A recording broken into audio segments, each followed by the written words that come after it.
Our Move to Wilstone. In 1961, we finally moved to Wilstone, a village near Tring in Hertfordshire.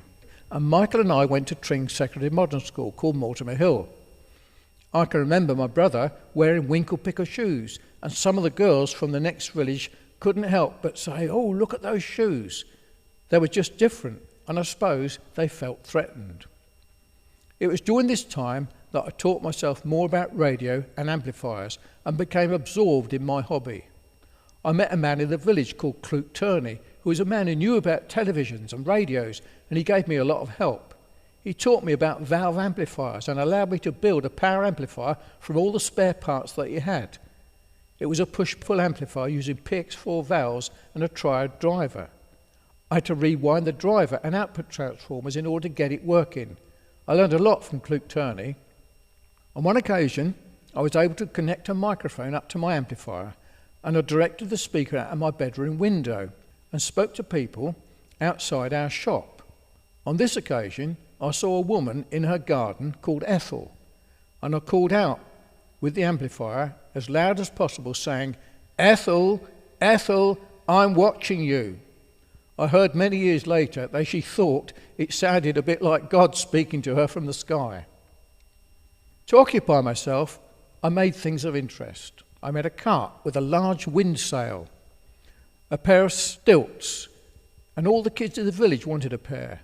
On one occasion, I made an electric shock machine with an ignition coil and a battery, and a mechanical vibrating mechanism used in an electric bell. I tested it out on the kids in the village by getting them to hold hands in a circle, and one kid at each end of the circle held the electrode. When I switched the machine on, they all got a sharp electric shock. It was a success. I later had a visit from the local policeman, as I'd stolen a shotgun from an old barn and brought it home.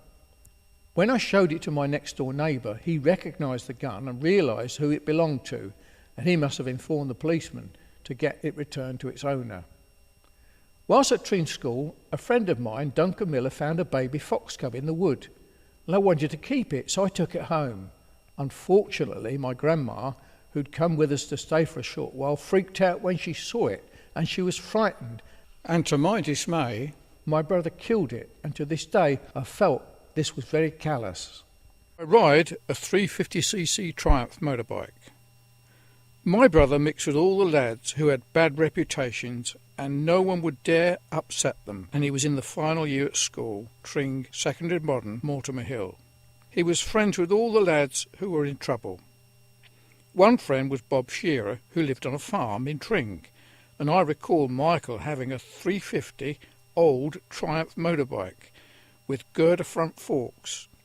I took courage and rode this bike in the field and was quite pleased with myself for having the courage to ride such a big bike. I had until that time only ridden a moped. It was during this time at Wilstone that my brother got sent to his first spell in detention centre. He had made a knuckle duster at school in the metalwork classes and tried it out by hitting some boy in the village. What happened was this. Some lads had found my moped in the field and had a go at riding it without any permission. Not that they would know who to ask, but my brother felt he would sort them out for riding it. I think it was just an excuse to use his newly made knuckle duster.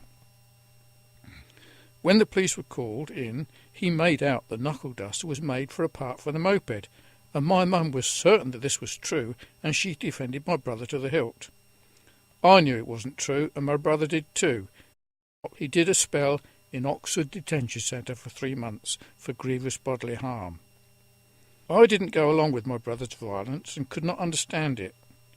His reputation spread at school, and teachers began to identify me with my brother, and I think they began to be wary of me too.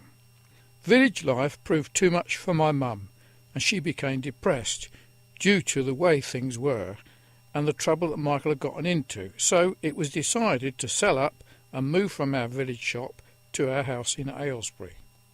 Once we'd sold the village shop, Mum and I moved to Oldham, whilst Michael and Dad moved into lodgings at Aston Clinton. This was whilst our house was being built off the plan. Mum and I moved to live in with my Aunt Edith at 26 Fleet Street in the town where I was born, and I had to go to school. This was Clarksfield Senior School, and I became a bit of a celebrity because I was from London. This status increased when I told the lads about my trips to Soho. It was here that I first heard the Beatles, as they were playing in Oldham at that time. The song I remember popular was Love Me Do, which came out in October 1962. During my time at Oldham, we were there for about 3 months, I built a balsa wood controlled line aircraft, a radio transmitter for remote control aircraft, and I learned to ice skate. We had very cold winter that year, and it was the coldest on record, and snow fell in all the streets and froze over. My mum bought me a pair of second-hand ice skates, and I learned to skate on those frozen streets in Oldham. After staying for a while at Oldham, we moved back to Watford and lived with my dad's mum. On this occasion, I had to go back to Francis Coombs Secondary School, and I renewed acquaintances with my old school friends. It was during this time that I made my own transistor radio set.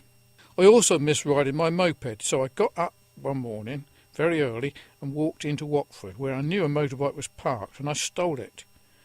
I drove it for several miles and placed it in a parking place and went home. I later used it for joyriding with my friends. I walked miles that morning, and my mum knew nothing about it. Michael also used to visit us at Watford to see his old friends too.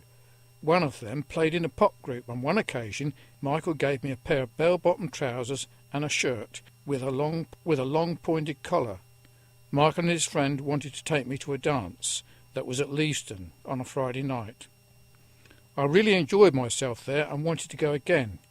I met some of my friends at school there, and one boy noticed my clothes and said that I was a mod. Unfortunately for me, after this I began to get bullied at school by a group of boys who were what you might call Jack the Lads. I learned afterwards the reason why it was that I was bullied, and it was to do with Michael. One of the boys was from Australia. He was the ringleader, and he had a girlfriend at school called Pat Petty. She was every boy's dream of a girl. Well, Michael had met her at the Leavesden dance and chatted her up, and the Australian boy was jealous, and as soon as he realised that I was Michael's brother, they had it in for me at school. This is the radio set that I made. I obtained the circuit diagram for a 2-transistor reflex receiver with the components that I obtained from Tottenham Court Road in London. I built this on a small Paxilin board, which was before printed circuit boards were readily available. I was very pleased with this, as it had good sensitivity and very good selectivity, and was about the size of a matchbox. At that time, Mum and Dad took me and my sister Margaret, who was about 3 years old, to Newquay for a holiday. I didn't know what kind of place it was, but when we got there it was great. The sand and the sea and the surfing and the views were a treat to see. It was here that I conducted my first blag, or a scheme or a scam you might say, as I wanted to explore the Headlands Hotel, which was an impressive hotel. Anyway, on this occasion I took Margaret by the hand and we walked down the long drive to the hotel. As we approached the hotel, a steward of some kind came up to me and asked if he could help. I confidently replied, "No thank you, we stay here." He stood upright in embarrassment and said, "Oh yes, I remember the little girl." So he blagged it, and I wandered around the hotel with my 3-year-old sister, admiring all the rooms and what was there. My brother and I returned to Newquay for a holiday in 1967, just before we were sent to prison. Our new home was situated on the Bedgrove estate in Aylesbury, and was ready for us to move in April 1963. However, before we left Wilstone, I had enjoyed riding my moped in the old orchard in the village. It belonged to a friend of Michael, but I was allowed to ride it, and it was a 50cc NSU Quickly, and we kept it in the orchard. Once we'd moved to our new home in Aylesbury, I was able to return to Wilstone and get the engine from the frame, and put it in a homemade go-kart frame. I made the go-kart frame from builder's wood that I took from the building site. I used the moped engine, a set of wheels from a Charles 3-wheeler tricycle, various parts from a cement mixer, and I began to ride this machine around the new roads in the housing estate. However, I was eventually stopped by the local police and warned that it was illegal to ride a go-kart on the roads. And soon after that, the local newspaper came and gave me a write-up in the local newspaper. And this is what the paper said. An Aylesbury boy was able to return to school after the Easter holidays and proudly tell his friends, "I've made a go-kart in the holidays." He is 14 years old. On Sunday of last week, a friend gave David, pictured above, an old moped. As he was unable to ride it, as he was too young, he dismantled it. He then made a cart frame from some pieces of wood and 4 old wheels and a set of handlebars and a moped engine. Within 3 days, it was in working condition, and David estimates it will do 20 miles an hour. Incidentally, David, who has lived in the town for only a month, has very little real interest in engines. His main hobby is radio construction work, and one of his proudest possessions is a transistor radio which he built that is slightly larger than a matchbox.